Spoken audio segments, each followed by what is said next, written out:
All right, we're here with Oli world champion, well, maybe not world champion, but high-level Olympic lifting coach, Max Aita. He came down here today to super training to train up some of my CrossFitters with some Olympic lifting. So he's gonna kind of share with you guys some of the things he saw in what they did and what he was trying to get them to do. A lot of the lifters, you see it a lot in CrossFitters and people that don't really have a background in weightlifting.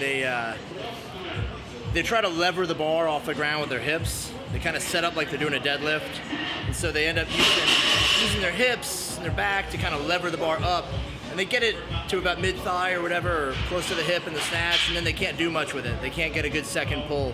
So what we do with a lot of those guys is try and break down their technique a little, get them using their legs more to start the lift, and getting them a little more used to having a second pull that's more aggressive.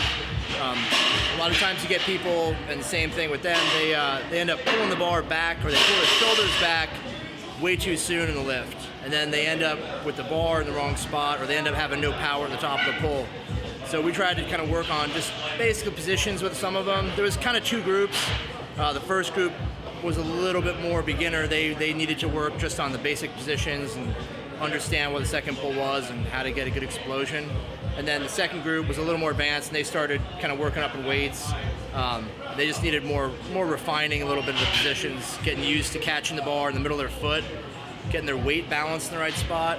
A lot of times CrossFitters, and I say that more because CrossFitters are a big group of a lot of less trained individuals, so they end up in weird positions. They're not used to balancing and where they should, so they just kind of shove things to where it feels comfortable, and they end up missing the lift, or they're just way out of position. They have no strength there.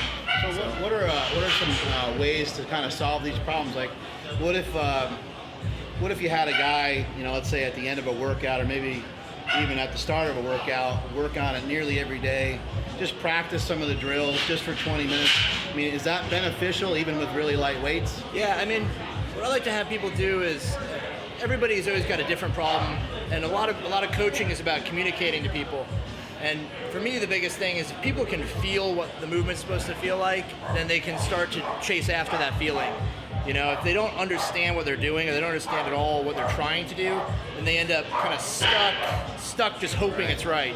They watch a video of themselves, they watch other people, they sort of equate what they're doing with other people, and it's just wrong, So a lot of it is about, first is to get people to feel what the movement's supposed to feel like.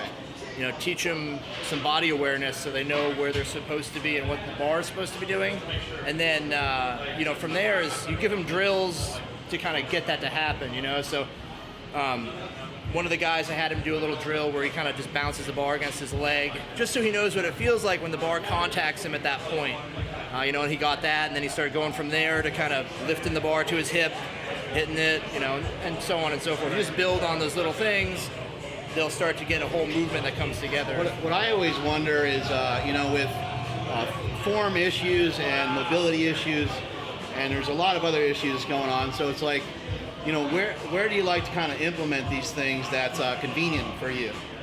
I usually start with the drill. Like, the first thing we'll do is some kind of drill to fix, whatever is their biggest issue, right? Let's say the guy doesn't use his legs the right way off the floor. The first thing we do is kind of work on the drill to practice that, and then if they're a little more advanced, or they get the drill that's working for them, we'll turn that drill into an exercise, right? So maybe they need to feel what it's like to use their legs off the ground. So the first thing they do is practice just pushing with the leg.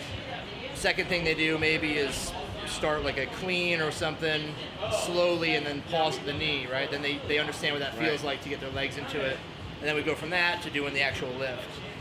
My preference to always have people do the actual classic lift with the right technique. So I like what you said towards the end there, though, because you said you eventually have them progress to just doing the lift. Because I always say, like, eventually you just have to fucking lift. Yeah. Like, you can't just sit there and work on stretching and be like, you got to be in a perfect position. You can't just have that going on all day. Otherwise, you'll never really get any volume in to get stronger. Right. And you may have to sacrifice a little bit of form, correct? Yeah. Oh, it's for sure. It's the saying we have at my gym is do it perfectly, or do whatever it takes. in that order. Right. So I mean, if you can do it right, that's great. But when it comes down to it at the end of the competition, I mean, if your form falls apart a little, that's that. You know? Yeah, a lot of times what I've seen in powerlifting is, people go, oh man, that guy, his form is unbelievable. And usually that's AKA for that guy's really fucking weak. So if you can just kind of demonstrate with this highly advanced Eleiko calibrated bar, kind of what you were trying to have them do. Well, a lot of times, it's kind of funny. A lot of times what you get is people don't understand what their hips are doing, where their hips are in the movement. And so with a lot of the beginner guys who worked on like the second pull, and what people don't realize is they try to keep the bar close, and they do something where they drag the bar up their legs, right? So it's super close to their leg, and they're dragging up their thigh. They also use this, where the bar feels like it is on their leg, as a kind of a guide as to how high the bar is, right? Where the position is, because you can feel it. I know it's here, I know it's here, I know it's here. But that doesn't tell you where your hip is and where your body weight is. So what happens a lot of times is you want the bar to come up and your body weight to come back and the bar to come back. So your weight's on your heel and at the top of the pull. But if you're dragging up your legs, and this is usually with beginners, so it might not be the case with every athlete, what they'll do is they'll drag it up their thigh, but then they'll get above their knee and they'll shift their hips toward the bar, right? And so, yeah, it's up high on the thigh, but look where the body weight is. It's forward on your toes, the lift ends up forward, the bar hasn't moved back where it needs to. So what I like to do with those guys, when we do with those guys today, is I tell them to keep the bar away from their leg, right? And I want to set them up so they know where the bar is going to hit their thigh, right? So we'll stand up, bend the knees, set the hips back, so they know now this is the point they're going to hit their thigh with the bar. From that point, we keep a little gap between the bar and the body, and that eliminates that feeling. You don't have any sensation of where it is on the thigh. You only know that your body weight's on your heel, and the bar has to touch you here, right? So what we do is we'll start here, and from the floor, from the knee, and they'll move the bar up towards that spot in the thigh while keeping their weight back, and that eliminates that hips sliding forward kind of movement. We did that with, some of the beginner guys. And the more advanced guys, they tend to feel that better. I mean, they don't do that as much, but everybody does some to that. Everybody can have that problem, whether you're... And why do you feel, what's the main reason? Why do you feel that that's so crucial to learn that sensation? I think because a lot of times people sort of think the movement is this like really long, huge pull with one speed, and they just pull as hard as they can and get the bar, to drag up close to their body and then heave it at the top. Or perhaps pulling it too high. Right. Well, what happens is if they're pulling on the bar and there's no propulsion on the top, the bar's not moving after they finish pulling, right, then the bar's going to come down at the same time they go under the bar. So they're both falling together, and the bar's going to win, when it gets heavy, right? Right. So they're too relaxed. There's too much slack going on. As the bar's coming down. It's like a deadlift, right? If you're deadlifting and you stop pulling, what's going to happen? The bar's going to fall right away. But the top of the clean and the snatch, you have to get under it. So something has to happen at the top. There has to be the bar moving upward without you pulling on it, right? So they get to the top of the snatch or the clean, there's a second pull, which propulses the weight up. So the bar now is moving upward, and you don't have to do anything. You can go down, right? So the bar moves up, you go down, you make a big lift, and everyone loves you. It's on YouTube, Facebook, right? So a lot of it is that you have to get the bar to move up without you constantly pulling against it. And that's why we want the bar to come back to our hips, so you can get explosion off your hip. The bar moves up, you have time to get under it, right?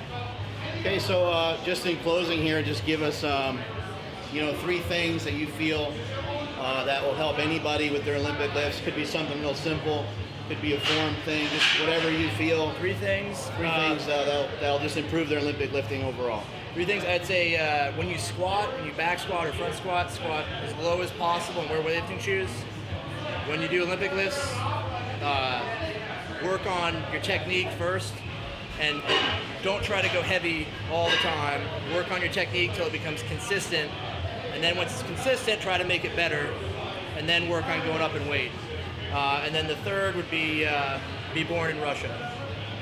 Be born in Russia, or get better parents. You can get better parents, or you can visit Max Aita. Yeah, you come to my gym. He has a gym. What's the name of your gym? Max Aita's gym? Max's gym. Max's gym in Oakland. Yeah. Or you can come visit Max Aita. There you go. There's your choices. There it is.